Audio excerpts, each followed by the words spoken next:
Welcome to GS study by UP वाले लेखपाल। आज हम बात करने वाले हैं ग्रामीण विकास तथा कृषि के लिए टेस्ट नंबर 5 पर चर्चा करेंगे। ये टेस्ट सीरीज यूपी लेखपाल यूपी SSC द्वारा जो भी पेपर आयोजित किए जाते हैं या यूपी PSC यानी उत्तर प्रदेश लोक सेवा आयोग जो भी परीक्षाओं का आयोजन करता है RO ARO और यूपी PCS वगैरह, उसके लिए काफ़ी महत्वपूर्ण है। और जो भी मेरे भाई अदर स्टेट में कृषि संबंधी प्रश्न पूछे जाते हैं वो भी इसको देख सकते हैं।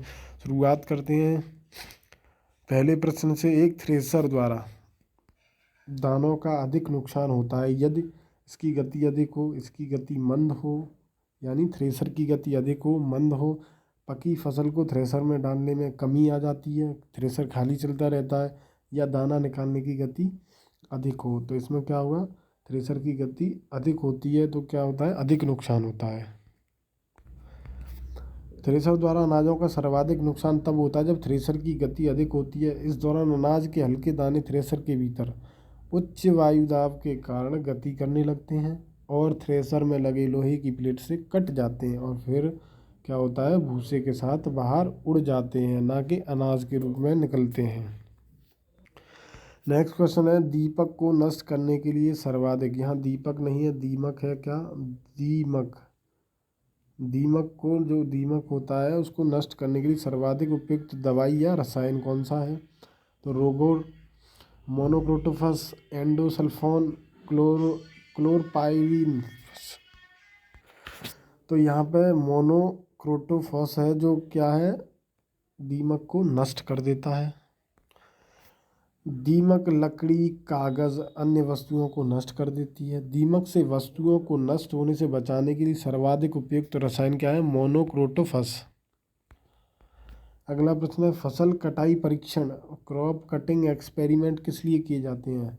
यह प्रदर्शित करने के लिए कि फसल की कटाई कितनी कुशलता से की जा सकती है, या उपज का अनुमान लगाने के लिए। अगला है उस फसल के नुकसान का आकलन करने के लिए। उपयुक्त में से कोई नहीं।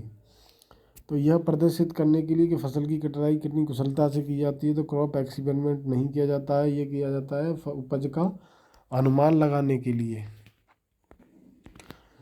फसल कटाई परीक्षण उपज का अनुमान लगाने के लिए किया जाता है।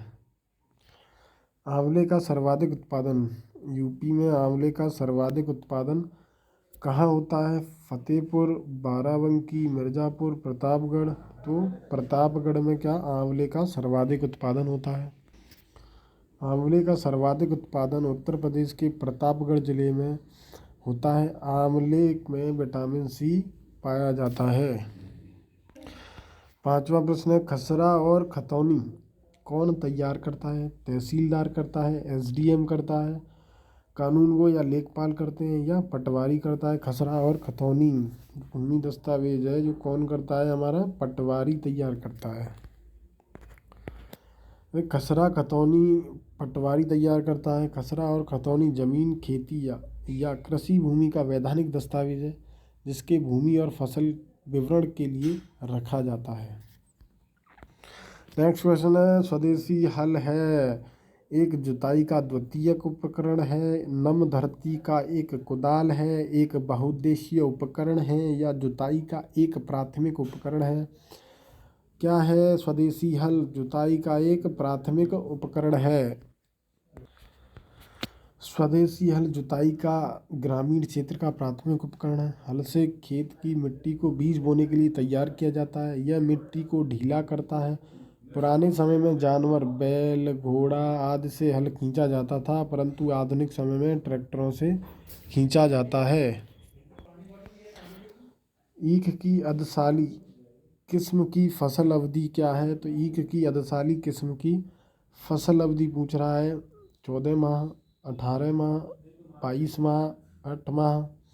कितने महीने में तैयार हो जाता है, तो 18 माह में। कितने महीने में, 18 माह में अधसाली किस्म पककर तैयार हो जाती है। ईख की अधसाली किस्म की फसल 18 माह में तैयार हो जाती है। अधसाली रोपण मुख्य रूप से महाराष्ट्र के कम वर्षा वाले एरिए में होता है।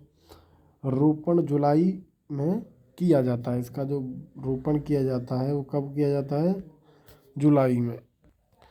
नेक्स्ट क्वेश्चन है, भारत में लगभग 90% सिंचाई किसके अंतर्गत है। बॉर्डर प्रणाली के अंतर्गत हैं। चेक बेसिल प्रणाली, स्प्रिंकल प्रणाली, सतही सिंचाई प्रणाली।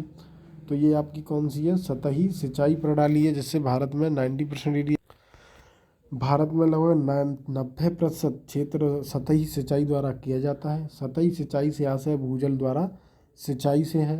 भारत में सिंचाई से के साधन कुआं है, नलकूप है, जिससे 55% होता है। उसके बाद नहर हैं, क्या है? नहर से 31%। कई बार पूछा जा चुका है नहर से सिंचाई। तालाब से पूछा जा सकता है, इस बार 6.1% है तालाब से, याद रखेंगे।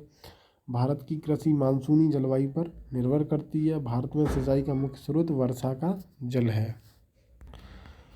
निम्नलिखित में कौन एक वृक्षीय सब्जी है? बसेला, मेथी, फेनुग्रीक, करी पत्ता, भारतीय पालक। तो कौन सा वृक्षीय सब्जी है हमारा? करी पत्ता। देखिए करी पत्ता वृक्षीय पौधा है। करी पत्ता को मीठी नीम, याद रखेंगे, मीठी नीम के नाम से भी कहते हैं। करी पत्ता का इस्तेमाल मसाले के रूप में किया जाता है। करी पत्ता मधुमेह रोग के लिए लाभदायक होता है, याद रखेंगे, बहुत ही इम्पोर्टेंट है करी पत्ता। अंतिम प्रश्न है, तेज हवा की गति कितनी होती है? 20 मील प्रति घंटा, 30 मील प्रति घंटा, 40 मील या 15 मील प्रति घंटा। तो यहाँ पर दोनों सही है। 30 से 40 मील प्रति घंटे होती है किसकी? तेज हवा की गति। देखें बीफोर्ट पैमाने के अनुसार तेज हवा की गति 22 से 27 समुद्री मील, 25 से 30 मील प्रति घंटा या 41 से 40 किलोमीटर प्रति घंटे होती है। तो ये 10 प्रश्न है, इसका रिवीजन करते रहिए लगातार। धन्यवाद।